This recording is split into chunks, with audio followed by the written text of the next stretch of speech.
All right, we're going to continue with Rob's and Connor's talk on support for VM-bind and sparse textures in Freedreno.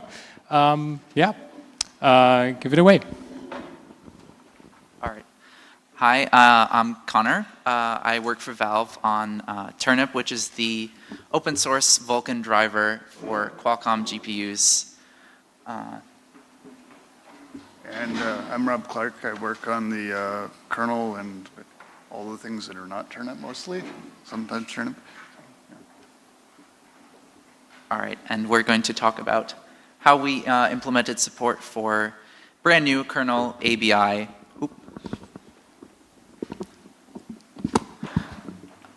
Yep, okay. How we completely rewrote how memory management works in Turnip, and how we implemented sparse textures. All right, so before I talk about the shiny new thing, let's talk a bit about what existed beforehand, how it used to work. So by memory management, I mean how to allocate, free, and assign addresses to memory in the GPU. The memory in the GPU are called buffer objects by the kernel and Mesa, and that corresponds to VK device memory if you know anything about Vulkan. And those addresses of those BOs are often called IOVAs, and I'm going to use that, and Rob's going to use that throughout this talk.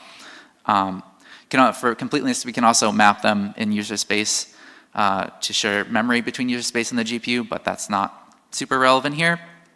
Throughout, the theme is going to be that the main antagonist and thing that makes our lives very complicated is buffer eviction, which is the need to evict BOs that are not used at this moment to save memory when memory is tight. This is critical for user experience on Chromebooks where Freedreno is shipping, so we need to make it work on these devices with not a lot of RAM, but it makes our lives a lot harder. All right, so how did things start working at the beginning when we started working on Turnip? We use what is called soft pin in by Freedreno. How this works is when we open a new device, when we create a VK device, we open a DRM-FD that creates its own address space, and then when we allocate a BO using the gem interface, we query its address via the get IOV ioctl, and that means that the kernel is in charge of assigning addresses to buffers. Now that's all pretty simple, standard, straightforward, but where things get hairy is, again, buffer eviction. So whenever we submit a job to be executed on the GPU, we also submit a list of BOs that are used by that job, called the submit list. Anything that's not used, the idea being that anything that's not used by that submit can then be evicted. Due to a sort of historical quirk in the uAPI, when you submit a list of commands, that list refers to an index in the submit list. So you give it an index into the submit list and an offset in bytes and a size in bytes, and then it goes and runs the commands there, rather than just giving it the IOVA directly. In the kernel, those submit jobs take a reference on the BOs in the submit list, which will become a sort of critical thing later. This model sort of works for Freedreno, where the driver can keep track of which buffers are actually in use, but this starts to fall apart with Vulkan, where there are various newer features beyond Vulkan 1.0, which mean that it's not possible for the driver to track which buffers are in use at any given time. For example, BDA, buffer device address. So what do we do in Turnip? We just put everything in the submit list. We keep track of every single BO that the application or the driver has created, and that means that the kernel, in order to do its reference counting stuff, is now iterating through every BO and locking on every BO for every submit, which is terrible for performance. Submits take forever. And since then, there has been a requirement for user space control of the address space. So rather than the kernel deciding what IOVA each BO gets, now the user space wants to be in control of that for various reasons. So we added this set IOVA ioctal, which instead of calling get IOVA after BO creation, you call set IOVA. And then the user space controls where the buffers are. It allocates them with its own heap abstraction. And that all seems relatively simple to implement. We have common code for this in Mesa. It's great. So this should be simple, right? Well, no. Turns out that we have to perform necromancy in the driver. Because, like I said before, the kernel takes a reference to the BO for each submit that uses it, which means that when you delete the BO in user space, you don't actually delete the BO until the submit that references it is done. That means that you cannot allocate a new BO over it with the same IOVA. So we have the user space view where the BO is dead. We have the kernel view, where the BO is very much not dead and still being used by some submit, because we can't do accurate tracking of which BOs are actually used. This means that the kernel thinks it's alive, user space thinks it's dead, so we call it a zombie BO actually in the code. Hence having to perform necromancy to get it to work. The implementation looks like maintaining a list of these sort of zombie BOs. So when we delete a BO, we don't actually delete it. We put it into the zombie list. And then when allocating a new BO, we check if any zombie BOs can be freed because all of the submits before they were deleted have finished. And finally, in the worst case where we run out of user space IOVA range, we have to actually stall and wait for them to be freed. This is a massive amount of complexity. It gets worse with other later features, and it was kind of terrible. So there has to be a better way. We should not be having to do this in the driver. In the meantime, there is a new feature in Vulkan and D3D that is becoming more and more required by more and more things, which also completely changes the game in terms of memory management, in particular sparse textures. Okay, so what are sparse textures? Some games want to use particularly like open world type of games, want to create an absolutely massive texture, way larger than what would actually fit in memory. So the game has to sort of swap parts of that image in and out of memory depending upon where you are in this giant enormous open world. In order to make this work, it takes advantage of what's called image tiling, where images are not stored in a straightforward sort of linear way on all GPUs. They're stored in some kind of tile. This picture kind of makes it clear what's possible. So the game can map some range of memory to a rectangular array of tiles in the image. And these tiles are explicitly sort of exposed in the API, in the Vulkan API. MIP chains, so having multiple MIP levels are supported, and it's actually kind of critical because the idea is that if you haven't mapped something, if you try to go out of bounds and look somewhere that hasn't been mapped yet, you fall back to the lower MIP level, and there's support in the API for that. There's the question of what these unmapped tiles, so these sort of empty things in this slide, map to return. If you expose the sparse residency strict feature in Vulkan, then they have to return 0, and D3D12 has a similar sort of requirement, which is going to cause, again, more complications later that Rob will talk about. So this remapping has to happen, even though on most implementations, this remapping means essentially modifying the page tables on the CPU. This has to happen on the GPU timeline because earlier jobs don't want to see the remapping and later jobs do. So it has to happen sort of coherently with the GPU. That means that in Vulkan, this looks like a queue submission command. It's kind of an odd queue submission command because even though it looks like we're submitting work to the GPU, we're not really. We're submitting work to the CPU. However, this work happens on the critical path in between submits to the GPU. So the CPU waits for the GPU to finish something, does its remapping, and then triggers the next like GPU thing. Because it's on the critical path between GPU submits, taking too long to do this stalls the GPU and causes pipeline bubbles and sadness. We also support sparse buffers, which is again the same as that previous picture, just in one dimension, so simpler. This queue submission command in Vulkan is actually the only way to map and unmap vgate device memory into the sparse image or the sparse buffer. So all of that means that we need a completely new uAPI that takes these new things into account. And for that, I'm going to hand it over to Rob. And we'll do a quick switch of slides for reasons. All right. So first, I'll try and explain a couple bits of the terminology. So on the kernel side, a VM is simply a process's virtual memory space. As Connor alluded to, you have one per DRM file open. It's associated with a DRM file structure on the kernel side. Do I need to be close? Okay, sorry. Yeah, I'll just stand closer.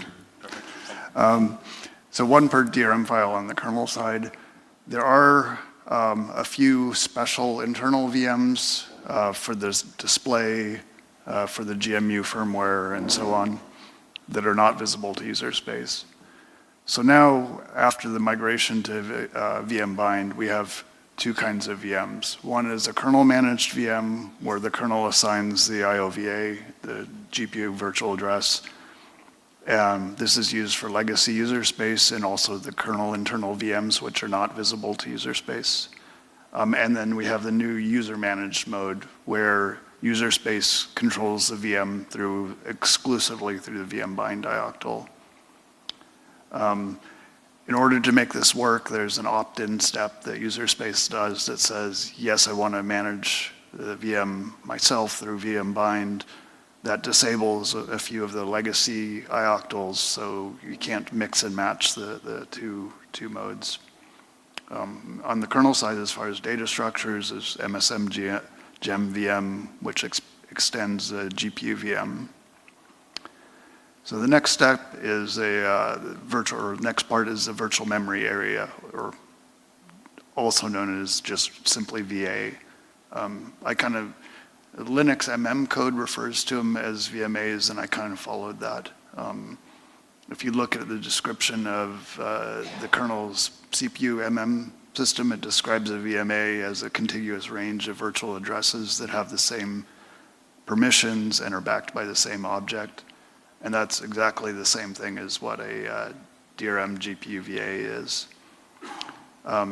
It can possibly be backed by a gem object or a portion of a gem object, or it can also be a null mapping backed by a special sort of page that gets mapped in the page table. So this PRR page, or partially resident region, reads from it, returns 0, writes for it to it get dropped on the floor. So that implements the strict, the partial residency strict.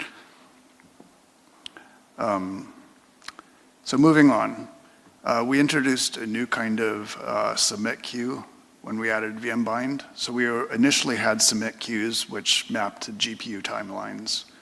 So that maps to like a priority level, for example.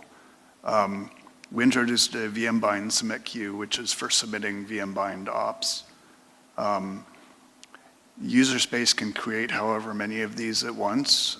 Typically, there'll be two, one for the VK sparse queue and one for internal use. Note that all of the VM bind ops are asynchronous, and there's a couple reasons for that. One, just initially to avoid two code paths for doing roughly the same thing in the kernel, but also because async is kind of what I want to encourage. It's what we need for the virt GPU use case, for example. And finally, We can always add that back later. I mean, you can always add new uAPI. You can never take uAPI away. So I wanted to start with the bare minimal essentials. So user space can synchronize between VM-bind queues and other sorts of queues using the typical mechanisms. So on any given queue, ops encoded or submitted against that queue happen in FIFO order. But to synchronize between multiple queues, you can use either sync objects or fence FDs.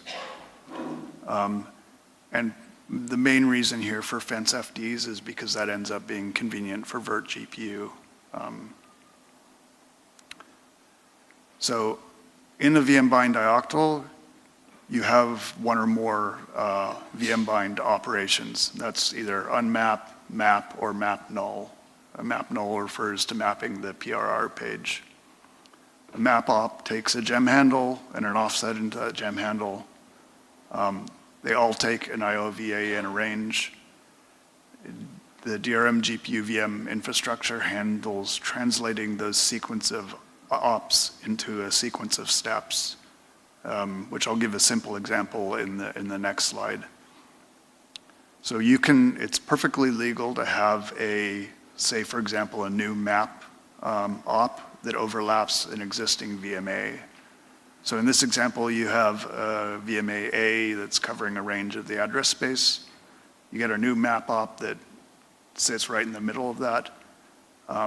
The translation of ops into steps generates first a remap step that splits A into A1 and A2 and unmaps the whole in the middle, and then a second map step that inserts the new pages.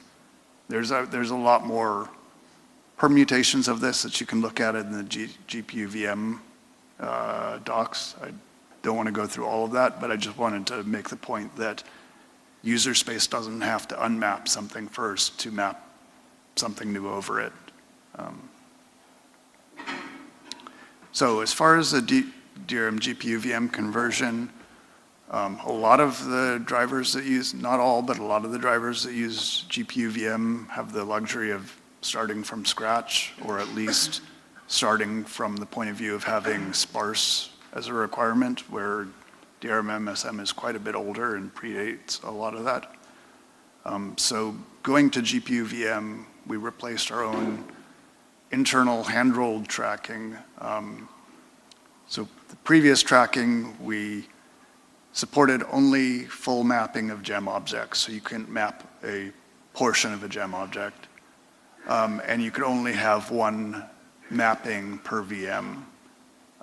Both of those are restrictions that would get in the way of implementing sparse. Previously, with this previous simpler scheme, VMAs essentially had a soft reference to the gem object, which was nice because it allowed us to avoid map and unmap on page flips, for example. Unmap in particular can be fairly expensive because you have to do TLB invalidation. You know, talking on the order of multiple milliseconds, 3-4 milliseconds, which is prohibitive even at 60 FPS, let alone higher. But with a GPU VM, the VMA has a hard reference to the gem object, where if we tried to do lazy unmap, that would create a reference loop. So I ended up having to implement a sort of special case for the display VM, the KMS VM, introducing a second ref count on the gem object, the VMA ref. So frame buffer prepare takes a VMA ref, frame buffer cleanup drops a VMA ref. Gem handles and DMA buffs that are live in user space hold a VMA ref. And basically we defer unpinning from the KMS VM until the VMA ref drops to 0. Outside of the special KMS VM, legacy user space VMAs are torn down when the gem handle is closed, which kind of mimics the same behavior of avoiding repeated pin and unpin. The other thing to deal with was locking order. With the old scheme, it was very simple. You could acquire the VM lock first, and then the other way around. You acquire the object lock first, and then the VM lock if you need it. So there's never any locked-up unhappiness with the locking order changing.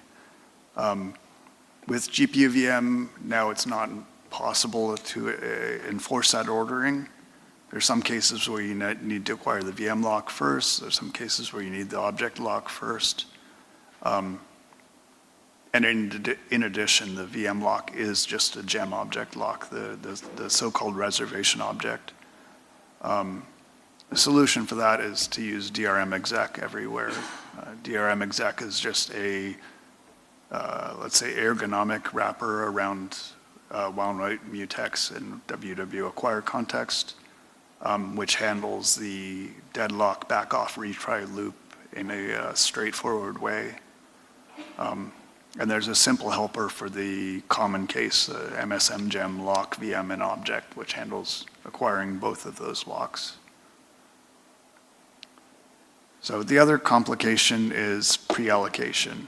And to understand this, you need to know a little bit about the shrinker versus the fence signaling path. So in general, with a few exceptions, any kernel memory allocation can recurse into the shrinker.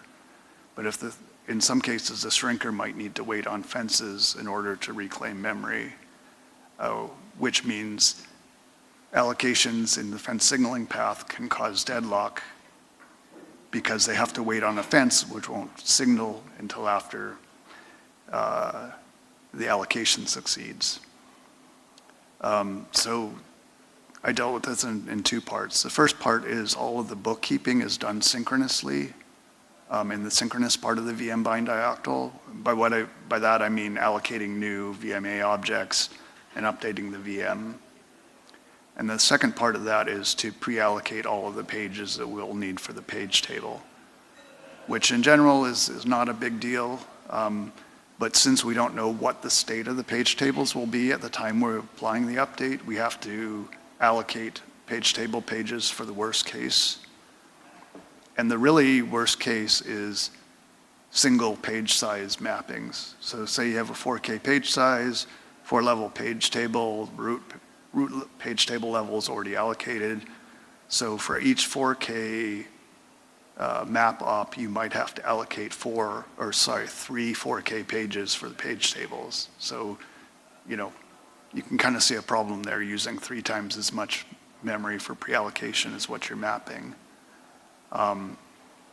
So we have a little bit of a trick there. If user space sorts the map ops, the kernel will realize that successive map ops fall in a say 2 megabyte window, and will merge them from the point of view of pre-allocating page table memory, which will it'll be a little bit more obvious why this is important when Connor explains how image mapping works. But yeah. One other complication was we have to deal with in-place remap for one special case. So our GPU dev core dump infrastructure relies on some hints from user spaces about which buffer objects are important to capture in a GPU dev core dump, if there's a GPU crash.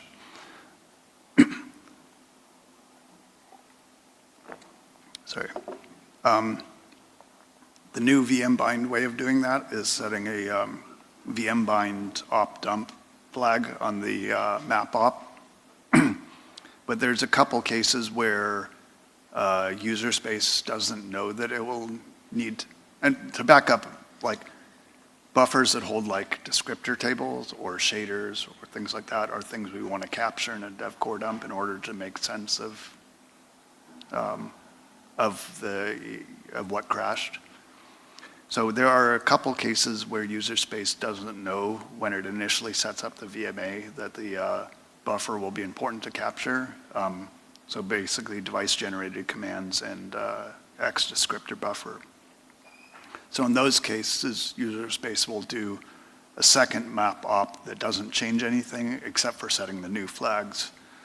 And we don't want to unmap and remap that VMA because then we have to synchronize it with the GPU. Otherwise, you'll get page faults if it's racing with the GPU. So we ended up with this nice, lovely bit of code to detect the special case in unmap. We basically look to see that the gpuvm is telling us we can keep the pages, and the thing that triggered it is a map op, and it's the same object, same offset, same address, same range, and then we just skip the page table updates and update the flag. And the last random thing worth noting is there is a VM log mechanism in the kernel that you can enable by setting a log param. And that will basically keep track of the last 2 to the n VM updates. The reason for that is it's often difficult to debug whose fault it is when there's VM bind ops that are racing with the GPU. Being able to see the sequence of recent updates, you can say, oh, the fault address was actually not mapped yet or was recently unmapped, and that points it to a user space problem. And now we'll go back to the previous slides, which, of course, that's going to start you at the beginning. No, it didn't. Oh, it didn't? No. Yeah. Oh, sorry. Okay. Sorry. All right. So with the kernel bits in place, let's talk a bit about how sparse textures are implemented on Adreno, because it turns out it's not so straightforward. Those tiles that I was talking about that an image is divided into, there is a standard size for them. The exact size in pixels depends on the format, but they're always 64K bytes, and that's defined identically by Vulkan and D3D specs. However, the native tile size that Adreno actually uses is called the macro tile, and it's 4K bytes. So how do we implement this sort of differently sized standard sparse tiles on top of the macro tiles? And it turns out that you kind of have to fake it until you make it. So this shows how the image is actually laid out in memory. There's a bunch of macro tiles that are in linear order. And when we get a request to map a sparse tile in VK device memory, we have to go and map each row.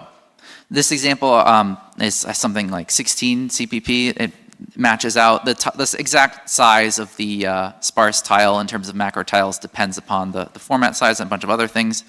But we have to go and map, the first 4 macro tiles to this row, and then the second 4 to this completely different address in memory because it's on the next sort of scan line. And then you get even more fun with bank swizzling because that reorders the order of these tiles. And we have to deal with that also in this enormous scary function that breaks up the image map op into a bunch of smaller map ops to sort of send to the kernel.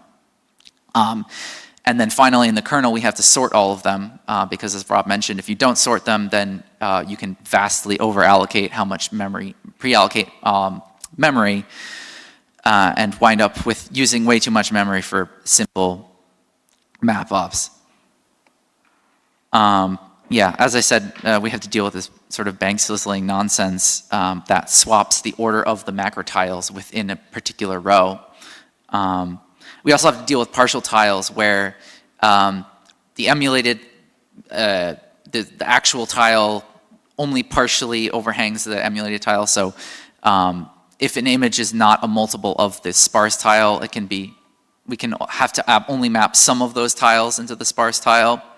All of this contributes to a very, very enormous, gnarly function that actually does all of this in turnip. And yeah, that's it. So any questions?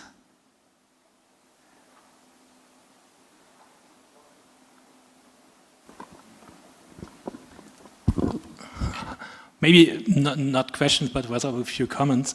That is basically the same transition we did when we switched from Radeon to AMD GPU for AMD hardware in the kernel driver. And from experience, it turned out that initially games had something like a few partial residential texture updates in the maybe hundreds while running the whole game. Then came, I think the name is Dying Light, Metro Dying Light, which had a few thousands. And now we have Forza Horizon 5, which has 5 seconds of gameplay, have 16,000 partial residential texture updates. So expect it to get even worse. Yeah, then a comment on the pipelining of PRT updates.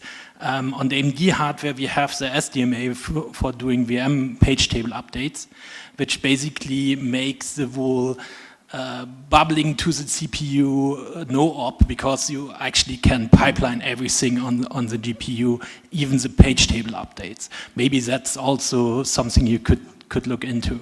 So there's a little bit of a difference here in that the page tables are not in VRAM, and the page tables control the GPU's access to physical memory, so you don't want the GPU to touch those at all.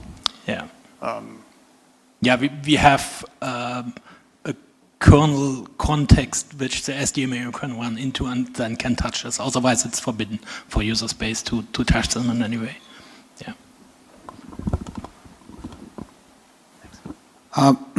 Hi, I have one question.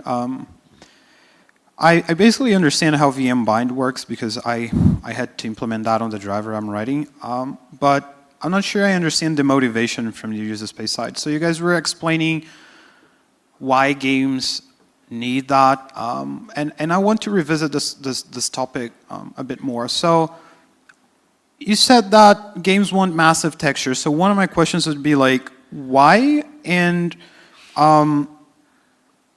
you said also that the textures can be tiled. Doesn't that solve the problem already? Well, the problem is that the game has, like, let's say a 32 gigabyte texture, maybe even larger, like hundreds of gigabytes, and you cannot actually map all of that into memory at once. Like, let's say that there's some open world game that has this, like, kilometers wide world, and there's one single texture for this the surface of the entire world, right? You know that I'm in here, I'm only going to be able to see the portion of the world that's, like, actually nearby. So you can figure out, okay, I'm only gonna use a small portion of this texture when I'm actually, rendering this particular frame. The tiling doesn't solve it because it doesn't solve the fact that the texture is like 64 gigabytes. Like, it's still a huge texture. Now it's just tiled, so it's faster to access. Great. But what it does enable is this sort of swapping in and out of parts of the texture. Yeah, so that's precisely my point. I guess that's the thing I didn't understand. So why does it has to be this gigantic texture? I would expect, like, the thing to be split into different levels or whatever in terms of a game, and then you only load.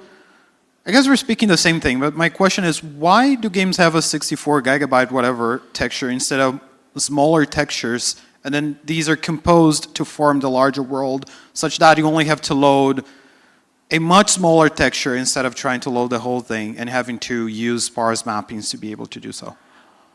Because, well, first of all, not all games have levels, right? Sometimes it's just one enormous world. And if you split it into smaller textures, there would be kind of seams between those textures. So you could walk into a new area, and then all of a sudden there would be this, like, sort of like gap where you weren't interpolating correctly between texture A and texture B. You need to be able to sample from both at the same time, anywhere you are in this, like, enormous world. Okay, I think I understand now. Thanks for the explanation. Hi.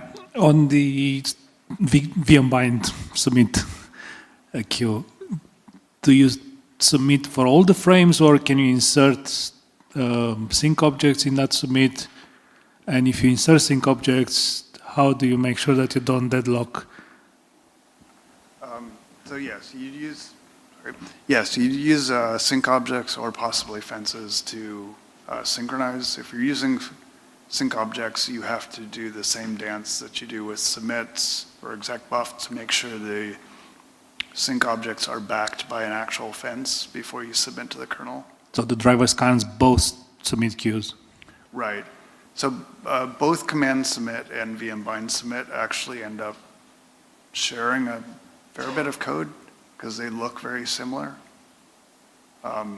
So like the way synchronization works is the same basically. So the whole DRM exec dance happens on the VM bind submits for both. Right. Thanks.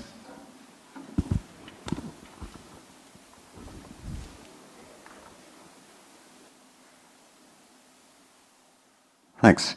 You said at the start that the problem you were having is that you had to upload the entire list of every single buffer that your job references, right? With VM bind, do you not still, how does that improve it? Because aren't you still kind of using the whole VM? I skipped over some of the changes to the submit IACTL, but with VM bind, you no longer attach a BO list to the command submit IACTL. The resident BOs are determined by the bound VMs. And there's a small bit of change to do where we used to have an index into the BO list for the actual command stream. That changed slightly to just take an IOVA. Yeah. I'd also say that like there's still, the kernel internally taking a reference because we still have to deal with like eviction and whatnot, but now binding and unbinding are decoupled from actually destroying the BO. So the memory might still exist, but it's like not in the page table anymore, and then we can map a new thing into it. So the user space and kernel space view of the address space are kind of consistent with each other. Oh yeah, so the that asynchronous nature of the VM bind is what you now have that you didn't before with the set IOVA. Yeah. Yeah, thanks.